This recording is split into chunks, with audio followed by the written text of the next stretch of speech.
तो चलिए बात जहानाबाद लोकसभा क्षेत्र की भी कर ही लेते हैं। वो लोकसभा क्षेत्र बिहार का जहां पर नीतीश कुमार के योद्धा ने तेजस्वी के उम्मीदवार को शिकस्त दी थी। जी हां, 2019 का लोकसभा चुनाव आपको याद होगा और जहानाबाद लोकसभा क्षेत्र भी आपको याद होगा। कभी यही जहानाबाद लोकसभा क्षेत्र भूमिहारों वर्सेज यादवों के बीच की लड़ाई का अखाड़ा बनता था। राजनीतिक लड़ाई की हम बात कर रहे हैं। एक तरफ से भूमिहार उम्मीदवार होते थे और दूसरी तरफ से यादव उम्मीदवार होते थे। लेकिन नीतीश कुमार ने इस परिपाटी को बदल दिया। 2019 के लोकसभा चुनाव में अपनी पार्टी के मजबूत सिपाही और अपनी पार्टी की जो उनकी नीति है नीतीश कुमार की, सोशल इंजीनियरिंग की, सामाजिक न्याय की नीति, उसके तहत उन्होंने चंद्रवंशी समाज से आने वाले चंदेश्वर प्रसाद को जहानाबाद लोकसभा सीट से उम्मीदवार बनाया। और लगभग हमेशा की तरह आरजेडी ने अपने कद्दावर नेता मगध क्षेत्र के बड़े नेता सुरेंद्र प्रसाद यादव को इस सीट से अपना उम्मीदवार बनाया। लड़ाई बहुत जबरदस्त रही। लड़ाई कांटे का टक्कर जिसको कह सकते हैं वो हुआ। और 2019 में लोकसभा चुनाव के जैसे नतीजे आए थे कि हर सीट पर बीजेपी और एनडीए के उम्मीदवार 1 लाख, 1.5 लाख, 2 लाख, 2.5 लाख, 3 लाख, 4 लाख ऐसे अंतर से चुनाव जीत रही थी बीजेपी 2019 में, और बीजेपी की सहयोगी भी। लेकिन जहानाबाद सीट इन सबसे अलग था। जहानाबाद सीट का गणित आप जान लेंगे तो आप सिर पकड़ लेंगे क्या नतीजे आए थे वहां पर। और आपको बता दें कि 2019 के लोकसभा चुनाव में बीजेपी और जनता दल यूनाइटेड, नीतीश कुमार की पार्टी और बीजेपी मिलकर एनडीए के तहत चुनाव लड़ रहे थे। और नतीजा क्या निकला था, स्थिति क्या हुई थी, आपको बता देते हैं। दरअसल चंदेश्वर प्रसाद चंद्रवंशी, जो कि जनता दल यूनाइटेड के उम्मीदवार थे बीजेपी के साथ, उनको टोटल वोट आता है 3,35,584। दिल थाम के बैठिए, नतीजों को समझिए।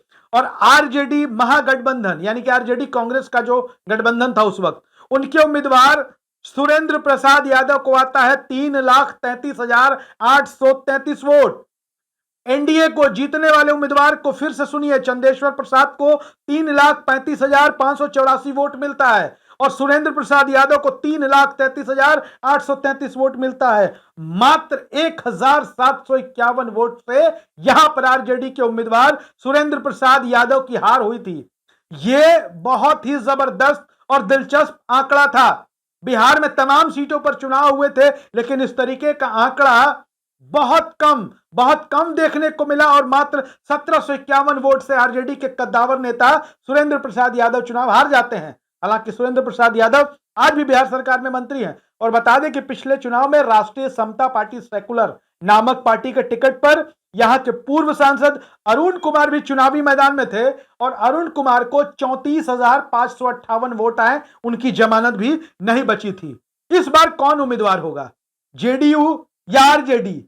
किसके खाते में जाएगी यह सीट इंडिया गठबंधन के तहत? और एनडीए की बात कर ले तो यहां से चुनाव कौन लड़ेगा? लेकिन उसके पहले आपको बता देते हैं कि जहानाबाद लोकसभा सीट के तहत 6 विधानसभा की सीटें हैं। इनमें अरवल विधानसभा क्षेत्र, कुर्था विधानसभा क्षेत्र, जहानाबाद विधानसभा क्षेत्र, घोसी विधानसभा क्षेत्र, मखदूमपुर विधानसभा क्षेत्र और अतरी विधानसभा क्षेत्र है। और यह विधानसभा क्षेत्र जो हम बता रहे हैं आपको, 6 विधानसभा क्षेत्र, इनके आंकड़े भी बड़े दिलचस्प हैं। दरअसल जहानाबाद लोकसभा क्षेत्र के राजनीतिक और भौगोलिक महत्व को आप इसी तरीके से समझ सकते हैं कि 6 विधानसभा सीटों में से 2 सीटें, मतलब अरवल विधानसभा और कुर्था विधानसभा, ये जो है अरवल जिले के तहत आती हैं। जहानाबाद और घोसी विधानसभा जहानाबाद जिले के तहत आती है और मखदूमपुर और अतरी विधानसभा सीट गया जिले के तहत आती है। अब फिर सवाल पैदा होता है कि इंडिया गठबंधन के तहत यहां से कौन चुनाव लड़ेगा, आरजेडी, जेडीयू, कांग्रेस या लेफ्ट? एक समय में लेफ्ट का भी यहां पर काफी जनाधार हुआ करता था, लेकिन आज की तारीख में लेफ्ट यहां हाशिए पर है। कांग्रेस की कोई दावेदारी नहीं है जहानाबाद में। और आपको बता दें कि चंदेश्वर प्रसाद चंद्रवंशी का दावा इसलिए बनता है क्योंकि वो जेडीयू के सिटिंग सांसद हैं। दूसरी ओर सुरेंद्र प्रसाद यादव जो हैं वो भी 1998 में चुनाव तो जीत ही चुके हैं। 1999 के लोकसभा चुनाव, 2009 के लोकसभा चुनाव, 2014 के लोकसभा चुनाव और 2019 के लोकसभा चुनाव में वो दूसरे नंबर पर भी रह चुके हैं। बिहार सरकार में कद्दावर मंत्री हैं। अब बात कर लें भाजपा के गठबंधन एनडीए की, तो एनडीए की ओर से बीजेपी की कोई दावेदारी यहां नहीं बताई जा रही है। चिराग पासवान अपनी पार्टी के नेता डॉक्टर अरुण कुमार, जो यहां से सांसद भी रह चुके हैं, अरुण कुमार सांसद रह चुके हैं 1999 और 2014 में जहानाबाद लोकसभा सीट से। अभी वो चिराग पासवान के साथ है। 14 में वो उपेंद्र कुशवाहा की पार्टी राष्ट्रीय लोक समता पार्टी के टिकट पर जीते थे और इस बार वो फिर टिकट मांग रहे हैं। तो चिराग पासवान जबरदस्त फील्डिंग कर रहे हैं अपने उम्मीदवार डॉक्टर अरुण कुमार के लिए। दूसरी ओर जीतन राम मांझी की पार्टी हिंदुस्तानी अवाम मोर्चा सेकुलर भी जहानाबाद सीट पर चुनाव लड़ना चाहती है। उनका भी इस सीट पर दावा बनता है। और आपको बता दें कि जो मखदूमपुर विधानसभा सीट है इस लोकसभा क्षेत्र जहानाबाद के तहत जीतन राम मांझी बार बार चुनाव लड़ते रहे हैं यहां से, और जीतन राम मांझी का लगाव रहा है, चूंकि गया जिले के भी 2 विधानसभा सीटें हैं और यहां से जीतन राम मांझी अपनी पार्टी के नेता अनिल कुमार के लिए यह सीट चाहते हैं। तो देखना दिलचस्प होगा।